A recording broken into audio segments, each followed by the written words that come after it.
Back in the early summer, I had hopped across the border to Wallace, Idaho, home of Silver Mountain Resort.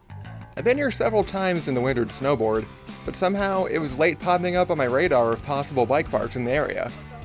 This was my first time in a mountain bike park, so I didn't really know what to expect. I grabbed my ticket and headed for the gondola that brings you up to the runs. Right away, I met two nice guys at the sunscreen dispenser, Steve and Nick. Good.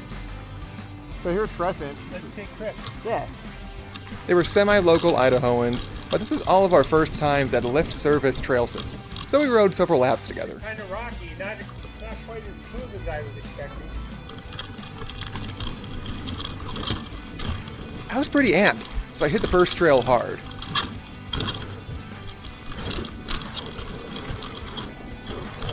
We stuck to the greens for the most part, at least until we got our sea legs under us.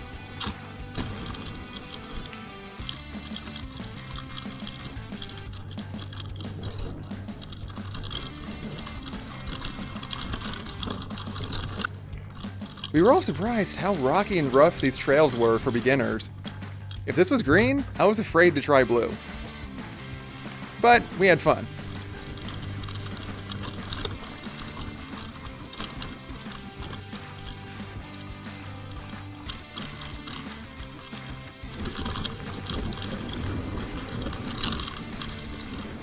Now these guys had pretty nice bikes. And I actually rode Steve's extra large 29er down this access road. Steve, is yours 29? They're both 29. But that looks crazy small for 29. The difference between ride and build quality between our two was immediately apparent. It was a beautiful Scott bike. Unfortunately, don't know the model. I chose my 27.5 stance because I was annoyed by how unwieldy 29 wheels were on every other bike I had tried. I guess it all comes down to geometry. The extra large frame didn't feel too big either. I may have to keep my eye out for a Scott bike in the future. See this trail on the left? As soon as we got down to the bottom, they had finished building it and opened it up. The first runs on it were great, but I feel like the smooth topsoil quickly went away and became rutted and bumpy, like everything else. We rode together and kept pace with one another for most of the morning. This is about when I moved my DJI from my bars to my helmet, and unfortunately the angle did not do the trails justice for the rest of the day. That's alright. My bad. We got all day, man.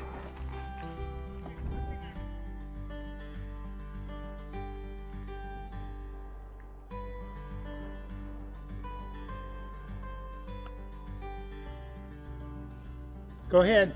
Okay. I was like, oh snap, he's holding out.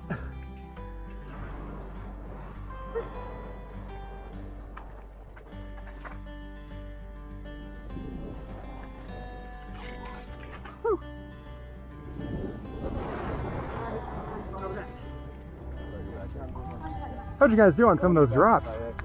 I just get way back and It snuck up on me. So I was like, oh crap, right in berm.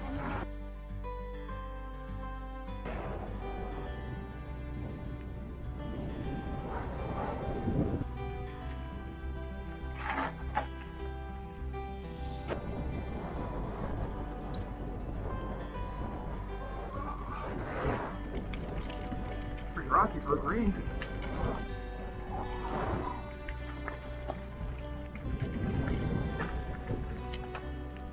It was a nice day, what a view. Right? until suddenly, on one of the easy trails, disaster Go struck. ahead, Aaron. Alright. Oh shit! Huh? Oh, I was afraid of that. That's my biggest fear. You have Damn. tube or tubeless or Oh, it's tubed. no spare? I Nope. should probably have a spare. It was fine just a minute ago and now it's completely flat. Huh? I lost it somewhere in this really rocky area.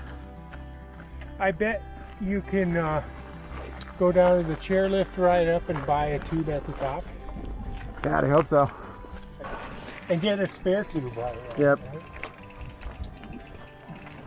With a mutual understanding of me not slowing them down, they took off down the hill. There were definitely quite a few bumps. I did not like the sound of it. Luckily, it wasn't a super far walk to the bottom. Very much my biggest fear of bike parks came true. Oh well, it's a good chance to go down, get lunch. Recharge, you guys. A bike patrol passed me on the way down and told me, "You will pop a tire here." Great. Did the walk of shame down. Now it's kind of, I guess, ride of shame.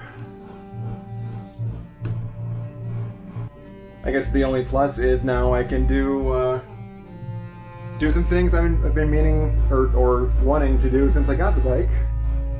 Go tubeless, and I'm gonna see how much little bike fanny packs are. I was hoping that Steve and Nick might wait for me at the bottom, or at least back up top. Sadly, that was the last I saw of them. And I worked my way down to the village, where for not a small amount of money, time, and confusion with the lead bike tech, the shop switched out my tube and actually set me up for tubeless. I also made sure I was equipped for another eventuality, as I had the super long trail in mind. Getting a flat over there is game over. Tire fixed, set up with tubeless. Got a little hydration. Let's try this again.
I really wanted to keep riding and improve my game, even giving harder trails a try. But I quickly found myself in way over my head, even contemplating bailing out and exiting the trail. Taking a minute to breathe and calm myself, I channeled Paul the punter and brought out my inner slow and awkward.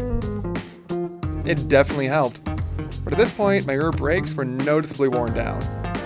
So I worked my way down and out without any incident, but I was still riding the trail blind and with dwindling energy, so I had to skip features that I probably would have hit had I had Steve's big Scott bike. Although this big wooden drop still manages to sneak up on me.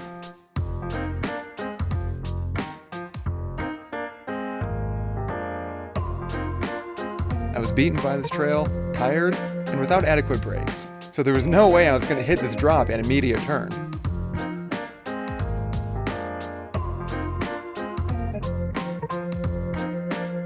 But I journeyed on.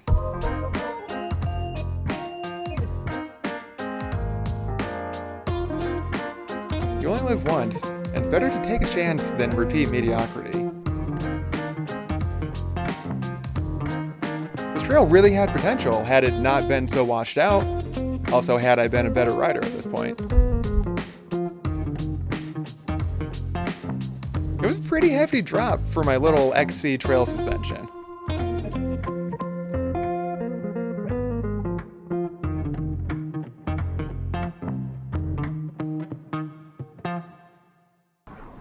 It was time. Me and my stance were done. Time to start the long route home.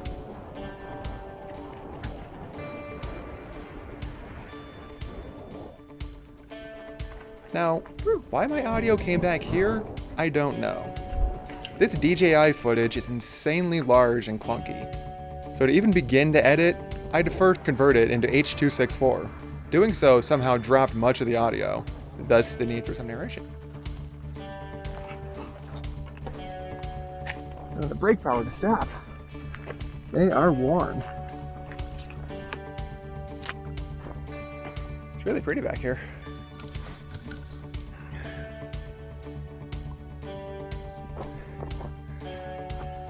With a little rest under me, I did my best to keep an adventurous spirit and hit the features around me.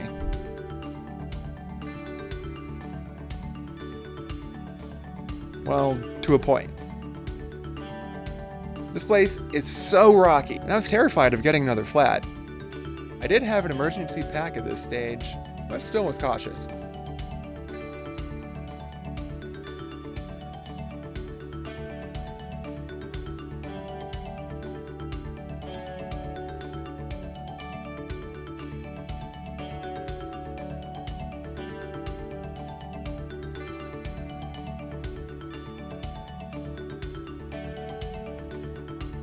I wish I had a trail map. I should have just asked where each trail went down.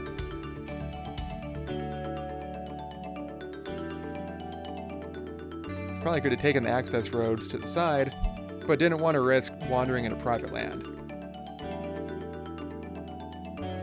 So the easiest choice was a blue flow. Once again, a little washed out from the recent rains.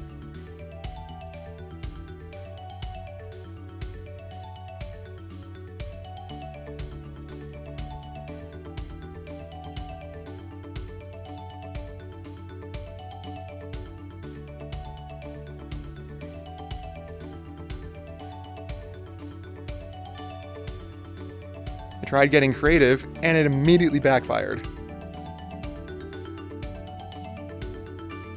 At this point, I was just trying to make it down alive.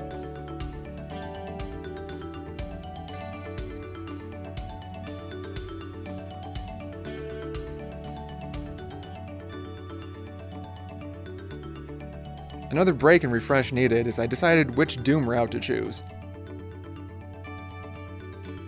My hands were also killing me. Definitely needed gloves. I really wanted to try hitting these, but I knew I needed all the energy I had left to stay upright.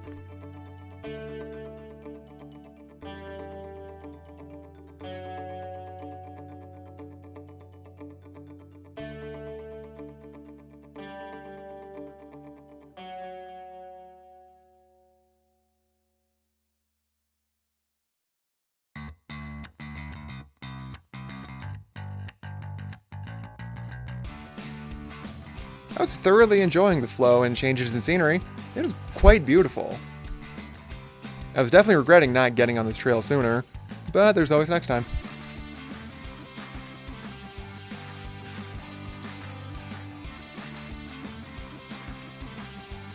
Ha! Maybe in another life.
Sadly, this is where the footage for the day ends, because I beefed it around the very next turn. I took a banked blind corner with bad center of gravity and my front tire washed out from under me. I was scuffed and scraped, but okay. I was super thankful there was no one directly behind me. It's a little too bad that I couldn't capture my clumsy stumble of the rest of the ride down. So, that's my time at Silver Mountain Bike Park in Kellog, Idaho. It's a lovely place, but maybe not so for a first-time park rider. Safe adventures, my friends!